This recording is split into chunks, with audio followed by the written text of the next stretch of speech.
আমি নিরাপত্তা চাই। আমি বাড়িতে আসতে পারতেছি না, আমাকে হুমকি দিয়ে যাচ্ছে, বাড়িতে গেলে আমাকে হত্যা করবে, মেরে ফেলবে।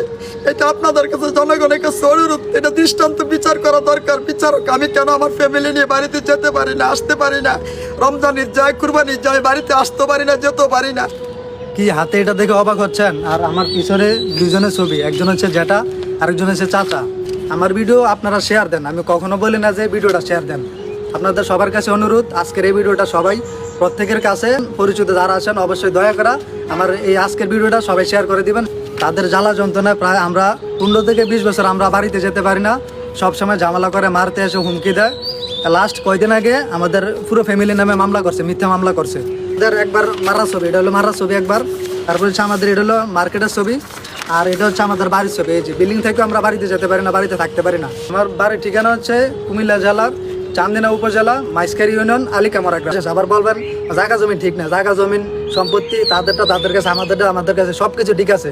আমি কাছে না ইচ্ছা করে ঝামেলা করো, আমাদের বিষয়টা যেরকম ইচ্ছা করা মানে গায়ে জোর করে ঝগড়া করে। মোহাম্মদ বশির আহমদ, পিতা মোহরম সিরাজুল ইসলাম, মাতা আনোয়ারা বেগম, পাশে আমার ছেলে, আমি ওনার আব্বাজান।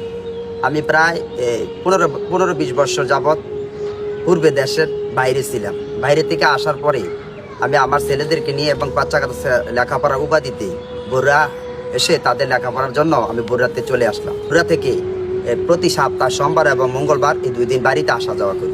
ডিসেম্বরের 9 তারিখে 2024 সালে আমার আম্মা এন্তেকাল করেছে।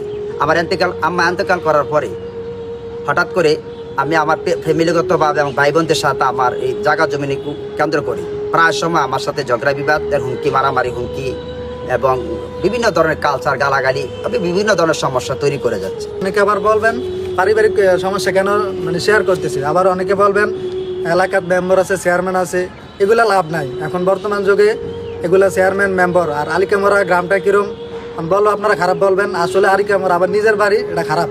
আমরা 15 বছর ধরে আমরা মানে জ্বালা যন্ত্রণার মধ্যে আছি, আমাদের সমাধান কেউ করে নাই। আওয়ামী লীগের সময় এরা হচ্ছে রেদওয়ান সাহেবের এই লোক টোক আছে বইলা দরবার বইছে, মানে 50 থেকে 60 বার দরবার বইয়ে 2 দিন পর মাপ চায়, আবার 2 দিন পর বইয়ে মেম্বার, জয়ের মেম্বার আছে ও হ্যাঁ ও দরবার করে, আবার 2 দিন পরে উল্টে যায়, কেউর কথা শোনে না, কেউ আমরা সমাধান দিতে পারতেছে না। এই জন্য আপনাদের মাঝে জাস্ট শেয়ার করা, রোজার ঈদে, কোরবানি ঈদে এই তাদের যন্ত্রণা, জ্বালা যন্ত্রণা আমরা কেউ বাড়িতে যাই না। আমার ছেলেগুলোদেরকে নিয়ে ছোটবেলা থেকে তাদেরকে নিয়ে আমি বগুড়া লেখাপড়ার স্বার্থে চলে এসেছি। কিন্তু দেখা যাচ্ছে আমি যখন বাড়িতে সপ্তাহ 2 দিন যাই, আমি বাড়িতে আসা যাওয়া আমার জন্য সমস্যা হয়ে যাবে। তো আম্মা হঠাৎ করে দুনিয়া থেকে ইন্তেকাল করলেন। আর বোনদের যে সম্পদগুলো আছে, এই সম্পদগুলা আমরা একটা বন্টন এবং খারিজে যেতে চাই। তখন তারা, আমার ভাই, ছোট ভাই, আক্তার ভাই, তাদেরকে যখন বন্টনের কথা বলি, বন্টনের কথা বলতে গেলে তারা আমাকে শুধু হুমকি দিয়ে আসতেছে। আর বোনদেরকে বললাম, বোন শোনো, তোমাদের সম্পদগুলো আমার কাছে যতটুকু পাইবা তোমরা ততটুকু নিয়ে যাও, তোমাদের সম্পদ যতগুলো আছে তোমরা আমাকে দিয়ে দাও। তখন বোনের রাজি হলো। বোনের রাজি হওয়ার পরে তাদেরকে রাজি করিয়ে তারা আমাকে দলিল দিল, আমি তাদেরকে দলিল দিয়ে দিলাম। আমি হঠাৎ করে একদিন সোমবারে সকালবেলা বাড়িতে যাচ্ছি। বাড়িতে যাওয়ার সাথে সাথে আমার ছোট ভাই, বড় ভাই, আমার এক ভাই এক ঠ্যাঙ্গে ধরলো, আরেক ভাই পায়ে ধরলো। পায়ে ধরে আমাকে অনেক নির্যাতন এবং মায়ের দৌড় অনেক কিছু করছে। এই সময় একটা মানুষ ধরে নাই, তখন মানুষে কোন একটা মানুষ হেল্প করে না, আশেপাশে সবাই মানুষ দেখছে। তখন মানুষগুলো সবাই দাঁড়িয়ে দেখতেছে। তখন একজন মহিলা ইন্তেকাল করেছে, মহিলা এসে আমাকে ধরলো, আরেকজন পাশে একজন লোক এসে ধরলো। আমি বলি দরবার 50 থেকে 60 বার হয়েছে, আমাদের এটা সমাধান কেউ করে না। আপনার 1 থেকে 2 দিন না, কয়দিন পর মারতে আসে, হুমকি দিতে আসে। আমারও মারছে, নিজ আব্বুরও মারছে, আমারও মারছে একবার, আব্বুরও মারছে, এ নিয়ে 2 থেকে 3 বার। আপনারা যারা প্রশাসন আসেন, নতুন এমপি আসেন, আপনারা যদি এটার দিকে তাকান, দয়া করে যদি একটু এটার দিকে তাকান, আমাদের সমাধান কেউ দিতেছে না। কি পরিমাণ খারাপ হলে মানে আমাদের জন্য, আমাদের আব্বুর মামলা করছে, আমার নামে করছে, আম্মুর নামে করছে। আমি বছরে 2 বার 1 বার বাড়ি যাই না, আম্মু তো টোটালি বাড়ি যায় না, আব্বু খালি যায়। তা আমাদেরকে মিথ্যা মামলা দিয়া এই এখন হয়রানি করতেছে। আর আমরা আমরা একটা মামলা করছিলাম যাতে তারা আমাদের সমাধানে আসে, তারা সমাধানে কিছু করে না। আমরা মামলা দেওয়ার পর উল্টা আমাদের নামে মামলা দিছে। আমি বলে কার পাওয়া ভাঙছি, এই করছি, এই করছি। আমি টোটালি আমি বাড়িতে যাই না, কিছু করি না। উনি আমার ছেলে যে কথাগুলো বলতেছে, আমি একটা মামলা করছিলাম তাদের কাছ থেকে, যাতে আমার সাথে, আমার পরিবার সাথে ভবিষ্যতে যাতে করে তারা অন্যায় ব্যভিচার এবং হত্যা, জমিন, অর্থ সম্পদের উপর যাতে হুমকি দামকি না দিতে পারে।